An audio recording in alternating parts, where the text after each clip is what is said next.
ప్రపంచ మానవుల తల్లి గర్భంలో చిన్న అణువు కోడిగుడ్డంతా మలమూత్రాల్లో నిద్రపోయాము. తల్లి గర్భంలో 9 నెలల తర్వాత బయటికి వచ్చాం.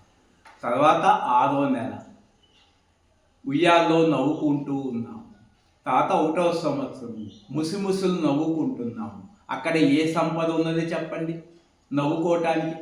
తాత తల్లి స్కూల్స్, సీఎంలు, పిఎంలు, కలెక్టర్లు, ప్రపంచాన్ని జయించటం, వేల కార్లు, లక్షల కోట్ల నగదు. మరి శాంతి పెరిగిందా? చూడండి, మళ్ళా గార్డెన్ నిద్రపోగానే పరమ శాంతి కదా. కాబట్టి ప్రతి క్షణం పరమ శాంతితో ఉండండి. లేదా చిన్నపిల్లలు నవ్వుకున్నట్టు ముసిముసి నవ్వులు నవ్వుకోండి. నేను ఎప్పుడూ శాంతిగా ఉంటాను.